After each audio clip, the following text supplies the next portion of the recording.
저희가 준비한 내용 빠르게 진행을 하도록 하겠습니다.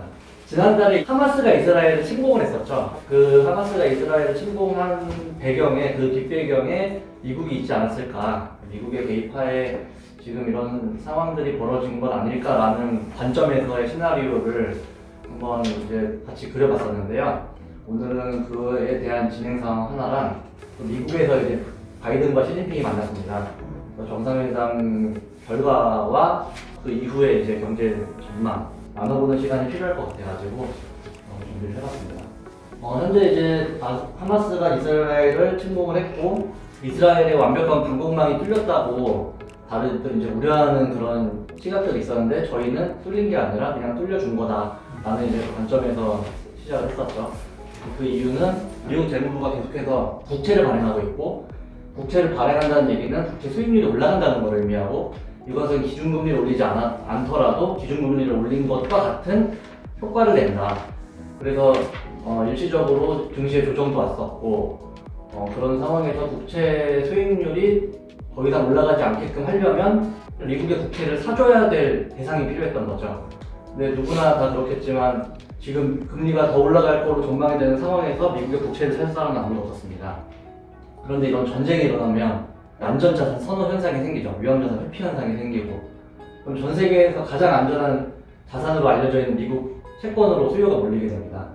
그래서 이번 이스라엘 하마스 사태로 인해서 미국 재무부가 국채를 발행함으로 인해서 발생했던 국채 수익률 상승이 이제 큰 폭으로 둔화하면서 하락을 했다. 저희가 봤을 때는 이제 올라가 있던 시기였기 때문에 하락시키기 위한 그런 방안 중에 하나가 아니었겠느냐 이제 이런 말씀 드렸었고요.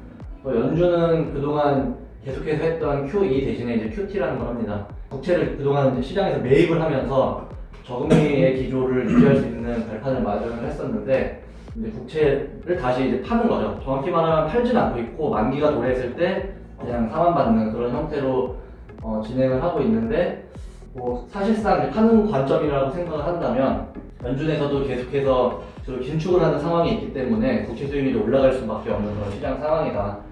이 두 가지 이슈 때문에 국채 수익률이 상승했고 전 세계 경제가 위축될 걸로 보여진다는 기사들이 계속 나왔었고 그런 상황에서 미국이 금리를 낮출 수 있는 방법은 국채 매수를 하는 세력들을 만드는 방법밖에 없고 전 세계적으로 국채를 가장 많이 매수했던 국가들이 일본과 중국인데 이 두 국가가 더 이상 지금 매수를 하기는커녕 오히려 매도하고 있는 상황이다.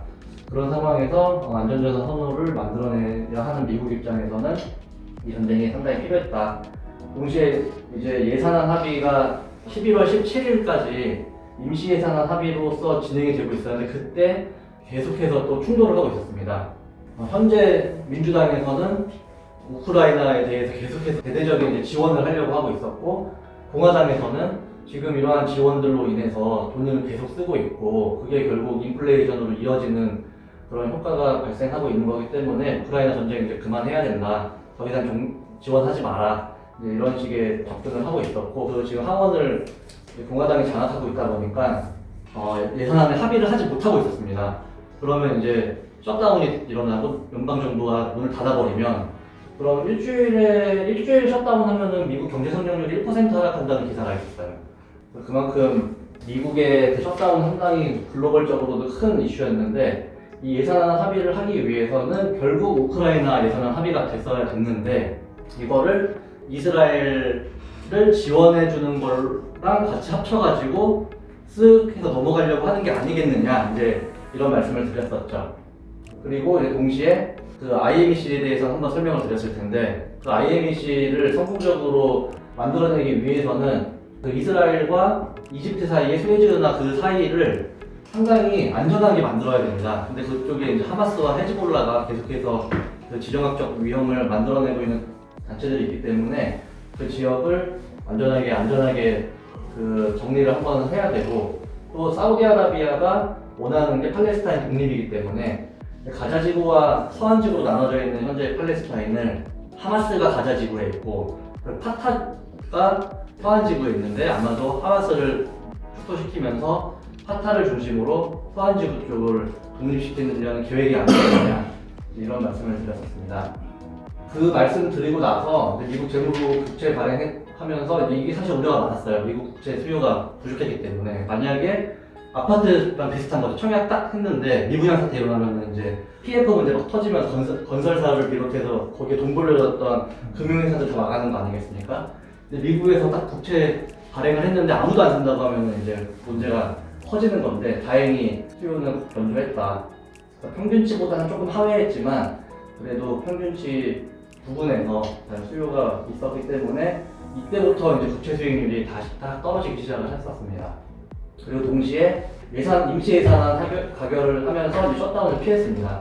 만약에 이란이 중동에서 이거 전쟁을 강력하게 개입을 하게 되면 이거는 완전 신냉전으로 가는 길로 가면서 주가가 큰 조정을 받겠지만 만약에 이란이 개입을 강하게 하지 않는다라고 하면은 이 시장은 이렇게 임시 예산안 가결되고 뭐 국채 발행 성공적으로 이뤄내면서 11월 17일 전포를 기점으로 급하게 다시 회복할 수 있다 이제 이런 말씀을 드렸었는데 딱 이렇게 사흘 앞두고선 임시 예산안이 가결이 됐습니다. 물론 우크라이나 지원에 대한 거는 빠진 상태로 가결이 됐어요.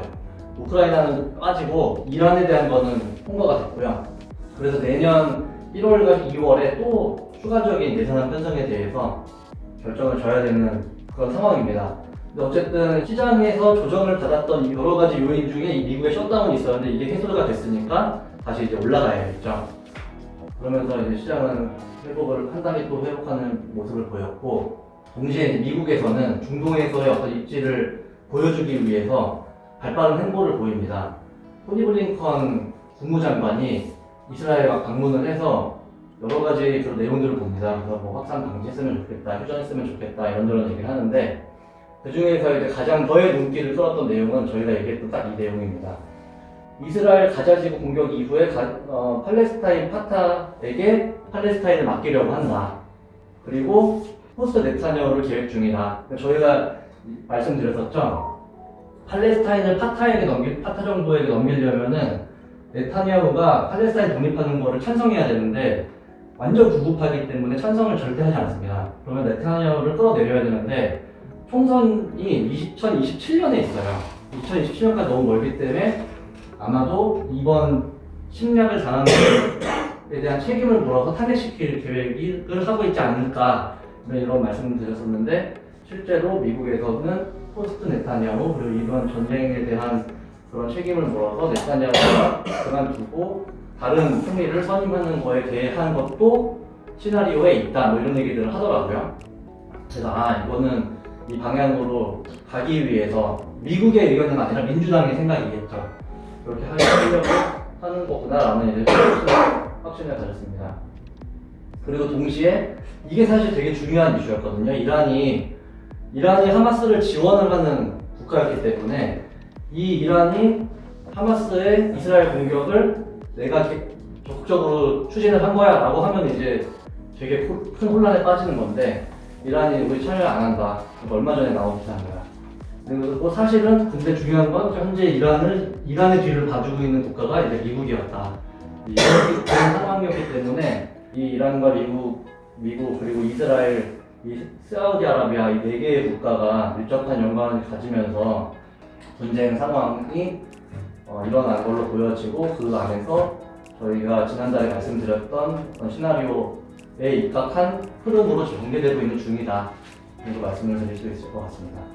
사우디아라비아 중동 쪽에도 이슈가 이렇게 생기게 되면은 결국 이스라엘에 강한 국방을 만들어 놔야 됩니다. 그래야지 사우디아라비아가 원하는 게 한국 수준의 국방 지원을 해달라고 미국이 얘기를 했는데 미국은 민주당조차도 독재 정권이기 때문에 지원을 할 수 없다.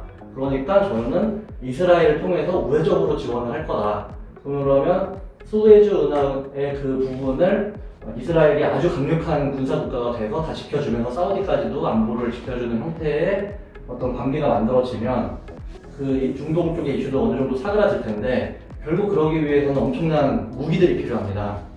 그 안에서 하나에어로스페이스가 우리나라 방산 분야에서는 상당히 포트폴리오가 잘 짜져 있는 그런 회사이기 때문에 저희는 지금 현재 방산 분야에서는 하나에어로스페이스로 좀 가고 있어서 하나에어로스페이스도 같이 이렇게 하락한 부분을 회복하면서 사우디나 또 그 밖의 국가들의 국방 예산이 증가한 부분들이 이제 하나 에어로스페이스에게는 수혜로 작용을 해서 올라갈 것이다.